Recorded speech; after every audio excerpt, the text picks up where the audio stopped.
সবাইকে জয় যিশু। আমাদের মহান প্রেমময় পিতা প্রভু যীশু খ্রিস্টের নামে আমি সবাইকে স্বাগত জানাই। আসুন আমরা ঈশ্বরকে ধন্যবাদ করি, কারণ এই সময় তিনি আমাদের জন্য মনোনীত করে রেখেছেন। তাই আমরা এই সময় তার সম্মুখে, তাই আসুন ধন্যবাদ সহকারে তার বাক্য পাঠের মধ্য দিয়ে যাই। আমি আজকে যে বিষয়ের বাক্য পাঠ করব, যে আমাদের সমস্ত আশাভূমি সদাপ্রভু।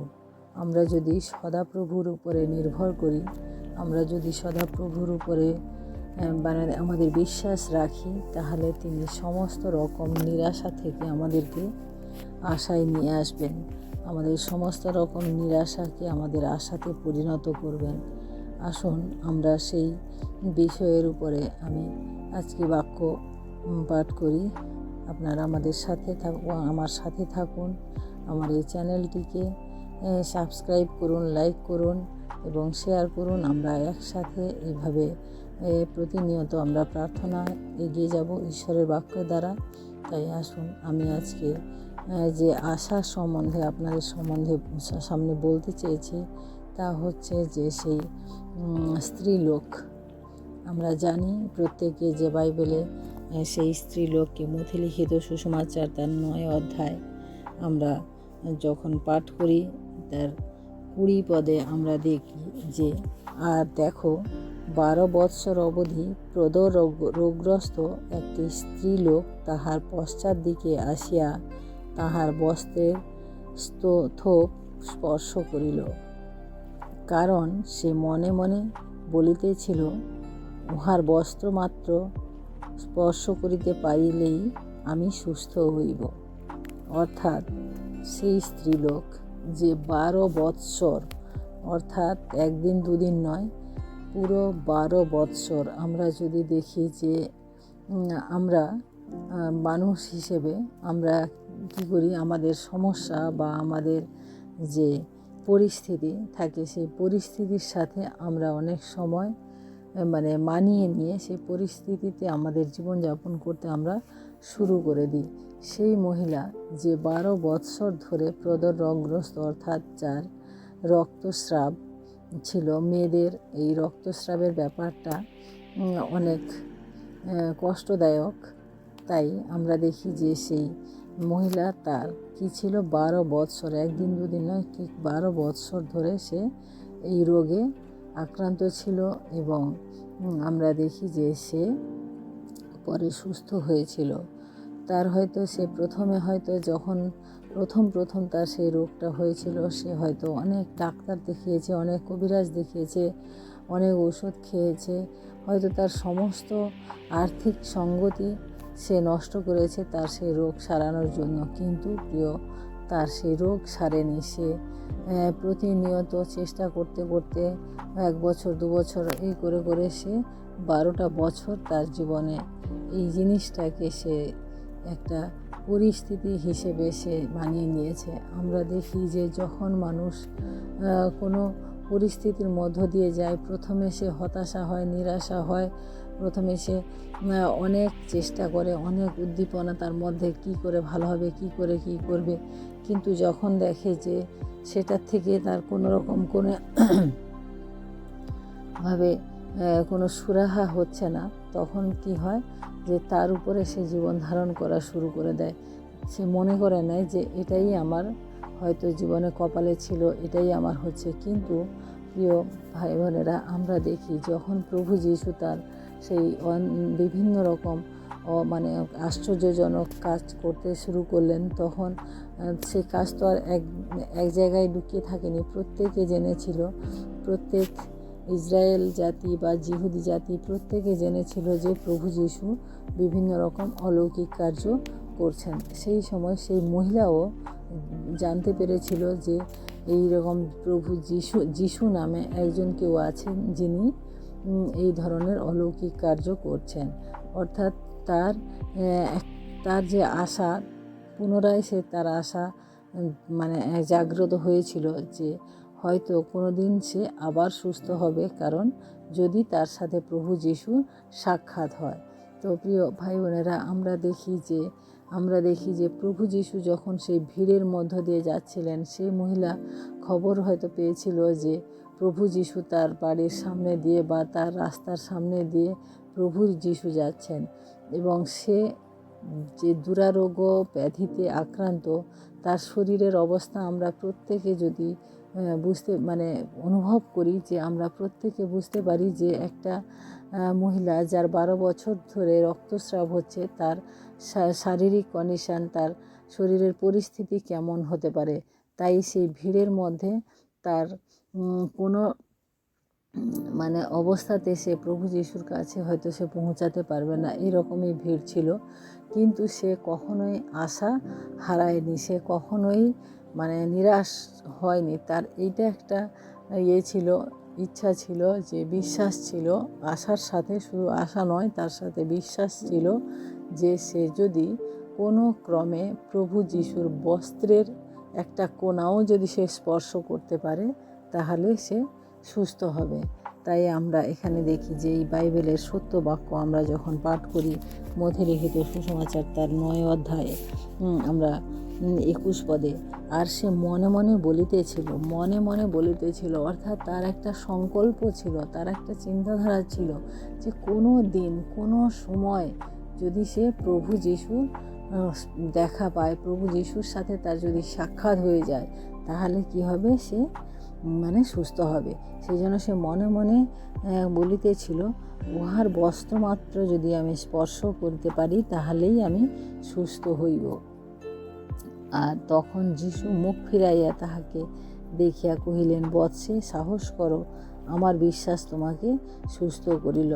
অর্থাৎ যখন আমরা এই ঘটনাটা দেখি যে একজন রোগগ্রস্ত স্ত্রীলোক, সে 12 বৎসর ধরে সেই রোগের সাথে সে সংগ্রাম করে চলেছে, সে যুদ্ধ করে চলেছে, তার হয়তো কোনো আশা ছিল না, সে নিরাশার মধ্যে ডুবেছিল। তার সমস্যা এত বড় ছিল যে আমরা অনেক পারিপার্শ্বিক অনেক সমস্যা দেখি, আমাদের অর্থনৈতিক সমস্যা থাকে, আমাদের পারিবারিক সমস্যা থাকে, কিন্তু যখন আমাদের সমস্যাটা আমাদের শরীরে হয়ে যায়, শরীরের উপরে এসে যায়, তখন কিন্তু সেই সমস্যার উপরে আর কোনো বড় সমস্যা থাকতে পারে না। কারণ আমরা সমস্ত কিছু সহ্য করে নিতে পারি যদি আমাদের শরীর ঠিক থাকে, যদি আমাদের মানসিক স্থিতি ঠিক থাকে। কিন্তু এই মহিলার শারীরিক এবং মানসিক দুটো দিক থেকেই সে সম্পূর্ণরূপে ভেঙে পড়েছিল, কারণ সে 12 বছর ধরে একটা রোগের মধ্য দিয়ে সে যাচ্ছিল।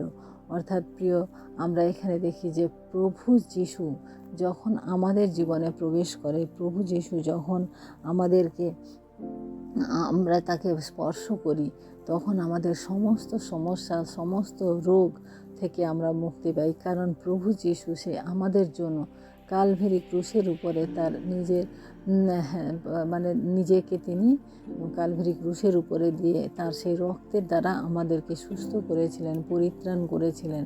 এবং সেই সুস্থতা, সেই পরিত্রাণ আজকেও সমগ্র মানব জাতির মধ্যে সে এক উদ্দীপনার বিষয় রয়েছে, কারণ প্রভু যিশুর রক্ত আমাদেরকে সুস্থ করে।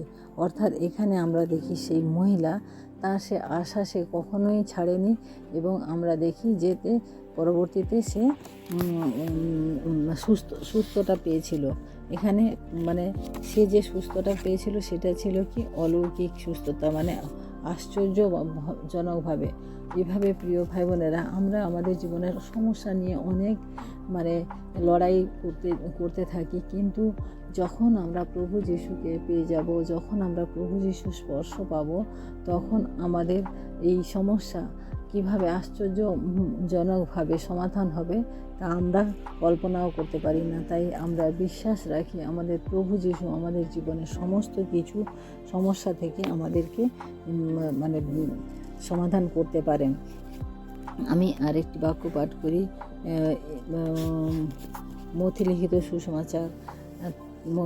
সুসমাচার আমরা তার 12 অধ্যায় আমরা এখানে দেখি যে 11 অধ্যায় আমরা 28 পদে দেখি, হে পরিশ্রান্ত ভারাক্রান্ত লোক সকল, আমার নিকটে আইসো, আমি তোমাদিগকে বিশ্রাম দিব। অর্থাৎ প্রভু যিশু নিজে বলেছেন যে তিনি আমাদিগকে বিশ্রাম দেবেন। যিনি এতটা বিশ্বস্ত, যিনি এতটা আমাদের জন্য চিন্তা করেন, যে আমাদের মানে ভারাক্রান্ত হৃদয়কে যিনি জানেন, কারণ তিনি সর্বত্র বিরাজমান। আমরা কি করছি কি না করছি, আমাদের প্রত্যেকটি পদক্ষেপ, প্রত্যেকটি মুহূর্তকে তিনি দেখেন। তাই তিনি আমাদেরকে হাত বাড়িয়ে আজও বলতে চান যে, হে ভারাক্রান্ত পরিশ্রান্ত ভারাক্রান্ত লোক সকল, আমার নিকটে আইসো, আমি তোমাদিগকে বিশ্রাম দেব। অর্থাৎ আমরা যদি প্রভু যিশুর নিকটে আসি, তাহলে তিনি আমাদিগকে মানে সেই বিশ্রাম, সেই শান্তি, সেই আনন্দ, তিনি সব কিছু তিনি আমাদিগকে দিতে প্রস্তুত রয়েছেন।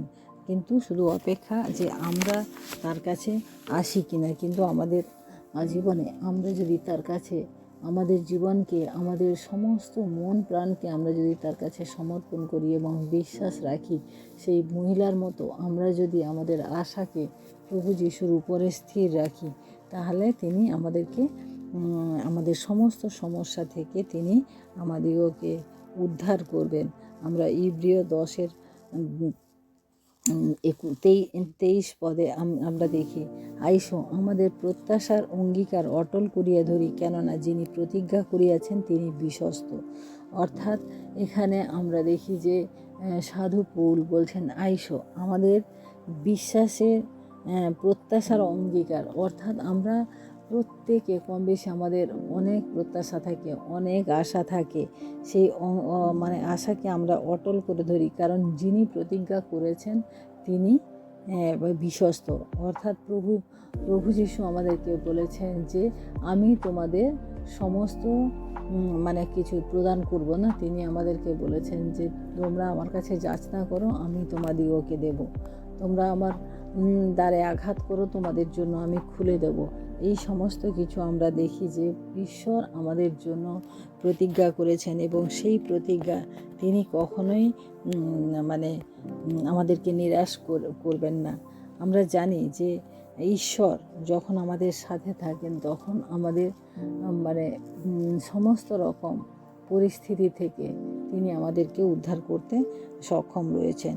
আমরা যিশায়া তার 40-31 পদে আমরা যখন দেখি, কিন্তু যাহারা সদাপ্রভুর অপেক্ষা করে তাহারা উত্তরোত্তর নতুন শক্তি পাইবে, তাহারা ঈগল পক্ষীর ন্যায় পক্ষ সহকারে ঊর্ধ্বে উঠিবে, তাহারা দৌড়াইলে শ্রান্ত হইবে না, তারা গমন করিলে ক্লান্ত হইবে না। অর্থাৎ যারা ঈশ্বরের উপর ভরসা রাখে, ঈশ্বরের জন্য অপেক্ষা করে, তারা কি বলছে যে উত্তর বৃদ্ধি পাবে।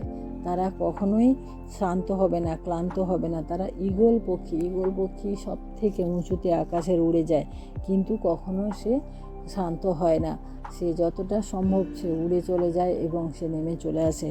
সেইভাবে আমরাও যদি ঈশ্বরের মানে উপরে বিশ্বাস রাখি, ঈশ্বরের উপরে প্রত্যাশা রাখি, তিনি আমাদেরকে মানে এভাবেই তিনি আমাদেরকে ধরে রাখবেন।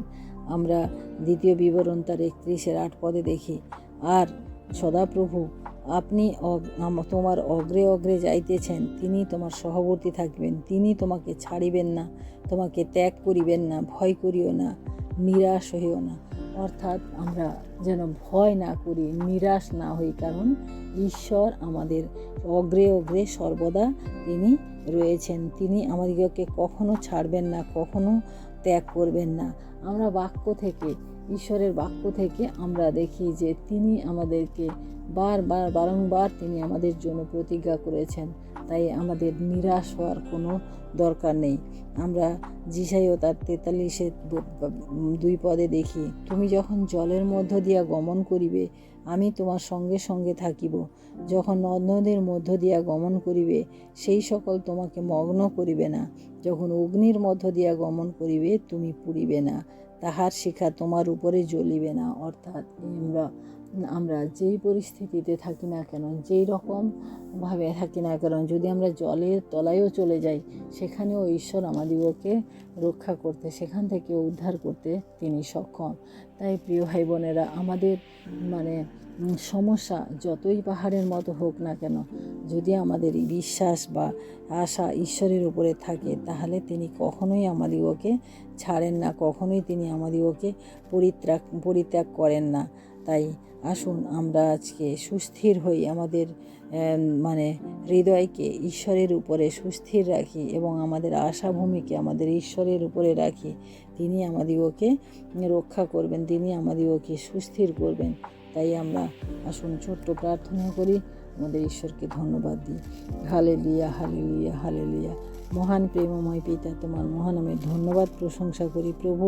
আজকের এই সুন্দর সময়, তোমার এই সুন্দর বাক্যের মধ্য দিয়ে প্রভু আমরা তোমার চরণে উপস্থিত হতে পেরেছিলাম প্রভু, তাই তোমায় ধন্যবাদ করি প্রভু। প্রভু গো, তুমি আমাদের আশাভূমি, তুমি আমাদের সমস্ত সমস্যার সমাধানকারী ঈশ্বর। তুমি সেই আশ্চর্য ক্রিয়া সকল করেছো যখন জগতে ছিলে প্রভু। আমরা বিশ্বাস করি প্রভু যে আমাদের জীবনে যত রকম সমস্যা থাক, যা কিছু থাক, সমস্ত কিছু সমাধান করার মতো যোগ্য তুমি রয়েছো প্রভু।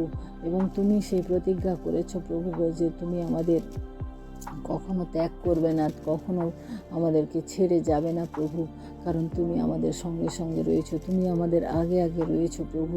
তাই তোমায় ধন্যবাদ করি প্রভু।